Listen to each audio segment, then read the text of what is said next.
诚意现象背后的行业真相，你以为的流量可能根本不是流量。40亿，这是一个人3部剧半年不到刷出来的数字。你知道40亿播放量是什么概念吗？内娱大部分所谓顶流，一整年全部作品加起来都到不了这个数。但这个人在很多人嘴里不算顶流。各位，今天我不是要给谁站台，也不是要踩谁，我就是想聊一个困扰我很久的问题，我们嘴里天天说的流量到底指的是什么？你可能觉得这问题很蠢，流量嘛，就是热度、人气、数据呗。但我要说，这个定义太粗了，因为内娱现在有2种完全不一样的流量，来源不同，逻辑不同，含金量不同，保质期也不同。但所有人一直在用同一把尺子量它们，尺子错了，量出来的东西当然是歪的。这事儿说起来有点微妙，但算了，直说吧。2025年的数据特别能说明问题。代言数量最多的男艺人是王一博，30加个，后面是肖战、谭健次、丁禹兮、程毅，都在20加。女演员那边杨幂26个领跑，然后你猜谁跟她并列？孙颖莎，乒乓球运动员。乍一看，排名靠前就是流量大呗。等一下，王一博2025年一整年没有影视作品播出，公开曝光极少，但他代言30加，全行业第一。程毅呢？富山海、天地剑心、长安24季3部剧全部登顶猫眼有效播放榜，加起来破40亿，代言20加。我就问一个问题，这2个人的流量是同一种东西吗？说实话，读到这组数据的时候，我愣了好几秒。如果这2种情况都叫流量，那这个词就没有意义了。所以我今天要拆的就是这个作品型流量和话题型流量，它们到底有什么不一样？先说来源，一个艺人被讨论、被搜索、被关注，这个流量从哪来？就2条路。第一条，作品，观众看了你的剧觉得好看，去搜你，去讨论你，去买你代言的东西。链条很清楚，作品质量驱动讨论，讨论驱动认知，认知驱动商业价值。第2条，话题，上热搜，不管是绯闻、综艺名场面、机场图还是粉丝互撕，反正你的名字出现在公众视野里了。链条也很清楚，话题驱动曝光，曝光驱动数据，数据驱动商业价值。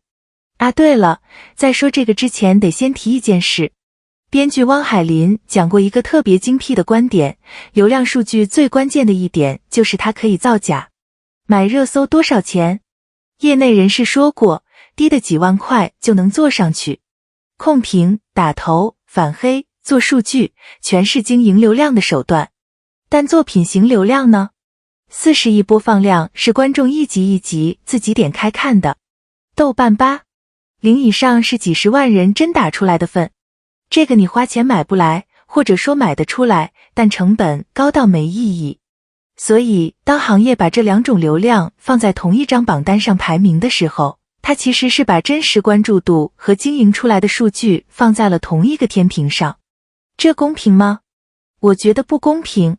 好吧，我知道我扯远了，拉回来。真正的问题不是哪种流量更高级，而是行业的决策者、平台、品牌方、制片公司，他们在用哪种流量做判断。汪海林说的到位，他们看不懂剧本，看不出演技好坏，但2000万比1000万多，谁都看得出来。他们需要一个简单的量化依据，这就是问题根源。话题型流量更容易被制造，更容易量化，更容易短时间冲高，所以在这套评价体系里它天然占优。而作品型流量的特点是慢、稳、长尾，在短期数据竞赛里不够炸。拿程毅来说，这个人的路径非常有意思。莲花楼全平台播放量突破400亿，豆瓣8，0以上，超过70万人打分，央媒认证的现象级长尾爆款。2025年3部新剧累计破40亿，商务代言20加，品牌续约率很高。这些数据说明它的商业价值有实打实的作品支撑。品牌选它不是因为热搜多，是因为它的观众，注意是观众不只是粉丝，会看它的剧，看完会产生真实消费行为。但你去搜相关讨论，经常看到什么？它算顶流吗？它流量够吗？热搜不够多。你品品，一个3部剧破40亿的人，被质疑流量不够。为什么？因为它的热搜数量、超话活跃度不如某些话题型艺人好看。这就好比拿短跑计时器评价马拉松选手，跑的根本不是同一个项目。读到这里，我差点跳过，还好又看了一遍。因为这恰恰说明行业在用话题型流量的标准衡量作品型流量的艺人，尺子用错了。不对，等一下，我重新说准确一点。不是所有人都还在用错的尺子。2025年有篇分析明星商业价值的文章提到一个现象，很多艺人发现减少曝光反而比高频出现更有利于维持商业价值。品牌方开始意识到热搜数量不等于真实商业转化。一个人天天上热搜，但产品卖不动，那热搜有什么用？但也不是所有品牌都想明白了。高端品牌、长期合作品牌在转向，追求短期曝光的品牌还在迷信热搜数据。两种逻辑并存，两种流量的艺人都能活，只是吃的饭不一样。那如果行业继续用话题型流量定义成功会怎样？第一，资源向会做话题的人倾斜，不是谁演得好谁拿资源，而是谁热搜多谁拿资源。第二，观众会越来越不信任行业数据，热搜第一的剧打开一看很烂，无意刷到的冷门剧反而很好看，这种体验多了，信任就崩了。第三，也是最重要的，它会伤害真正在用作品说话的人。这部分我还没找到足够可靠的信源做更细的横向对比，所以只是个人推测，你们自己判断。但我倾向于认为，作品型流量的商业转化效率长期来看远高于话题型流量。原因很简单，通过作品认识你的人对你有内容信任，通过热搜认识你的人对你只有印象记忆。信任驱动消费，印象只驱动点击。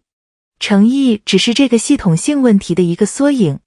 他恰好是作品数据非常好，但话题数据不够炸的那种艺人，所以他的存在像一面镜子，照出了评价体系的裂缝。而他现在的趋势挺有意思，2025年底长安24季央视8套和 Netflix 多国同步播出，2026年还有2部 S 加级大剧。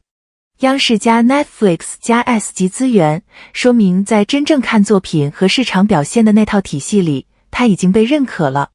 所以问题不是它算不算顶流，这个问题本身就是用错误的框架在提问。